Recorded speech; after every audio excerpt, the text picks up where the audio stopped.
लंका दूर थी, लेकिन अब केवल दूरी ही बाधा नहीं थी। सामने फैला था अथाह जल, अनंत, गहरा, मौन। वही विशाल समुद्र जो वर्षों से अपनी लहरों के गर्भ में अडिग खड़ा था। एक ओर खड़े थे राम और दूसरी ओर थी लंका, जहां सीता प्रतीक्षा में थी। वानर सेना बेचैन थी। हनुमान की आंखों में धैर्य था, लक्ष्मण के भीतर क्रोध, क्योंकि सब जानते थे कि युद्ध का मार्ग अब इसी समुद्र से होकर जाता है। लेकिन समुद्र शांत था, जैसे उसे किसी की जल्दी ना हो। राम धीरे धीरे तट तक आए। उन्होंने सामने उठती लहरों को देखा, फिर अपनी धनुष पर नहीं, अपनी मौन दृष्टि पर भरोसा किया।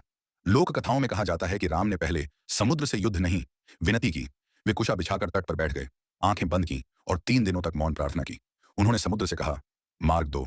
उनकी आवाज में आदेश नहीं, विनम्रता थी, क्योंकि धर्म पहले निवेदन करता है, दंड बाद में देता है। पहला दिन बीता, लहरें आती रहीं, लौटती रहीं, लेकिन समुद्र ने कोई उत्तर नहीं दिया। दूसरा दिन बीता, आकाश बदल गया, वानर सेना प्रतीक्षा करती रही, फिर भी समुद्र मौन रहा। तीसरे दिन हवा तक भारी हो गई, पर सामने वही गर्वीला जल था, जैसे वह सोच रहा हो कि संसार में बहुतों ने उससे रास्ता मांगा, लेकिन किसी को उत्तर क्यों दे। लक्ष्मण अब स्वयं को रोक न सके। उन्होंने कहा, भैया, आप जिससे विनती कर रहे हैं वह आपकी करुणा को कमजोरी समझ रहा है। राम अब भी शांत थे, लेकिन उनकी आंखें धीरे धीरे खुली। कहते हैं उस क्षण समुद्र ने पहली बार वह मौन देखा जो शब्दों से अधिक भयानक होता है। लोक कथाओं में कहा जाता है कि राम का क्रोध कभी ऊंची आवाज में नहीं आता था, वह पहले चुप्पी बनकर उतरता था। राम धीरे से उठे। उन्होंने रेत पर खड़े होकर क्षितिज की ओर देखा, और पहली बार समुद्र ने महसूस किया कि सामने कोई साधारण राजकुमार नहीं खड़ा, स्वयं धर्म खड़ा है। हवा अचानक बदल गई, आकाश में बादल घिरने लगे, पक्षी समुद्र के ऊपर से उड़ना बंद कर गए। वानर सेना पीछे हट गई, क्योंकि वातावरण में ऐसा कंपन था जैसा पहले कभी नहीं हुआ। राम ने बिना कुछ कहे अपना धनुष उठाया, फिर तरकश से एक अग्निबाण निकाला। वह साधारण बाण नहीं था, उसकी नोक पर सूर्य जैसी चमक थी। कहते हैं जैसे ही राम ने उसे हाथ में लिया, समुद्र की लहरें पहली बार पीछे हटने लगी, मानो जल स्वयं भय से कांप गया हो, क्योंकि उसे समझ आ गया था कि अब सामने प्रार्थना नहीं, न्याय खड़ा है। राम ने धनुष चढ़ाया, पर अब भी मौन रहे, और यही वह क्षण था जिसने समुद्र को डरा दिया।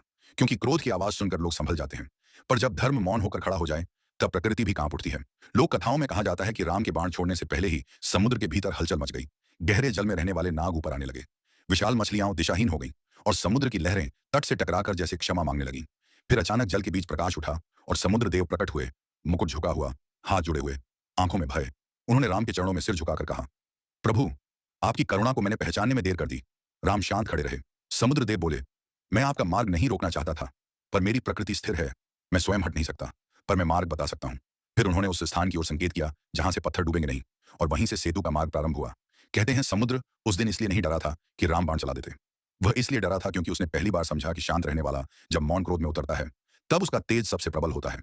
यही इस कथा का सबसे रहस्यमय सत्य है कि समुद्र ने राम के बाण से पहले उनकी चुप्पी से डरना सीखा था, क्योंकि संसार शब्दों से नहीं, कभी कभी मौन से भी झुक जाता है। जय श्री राम।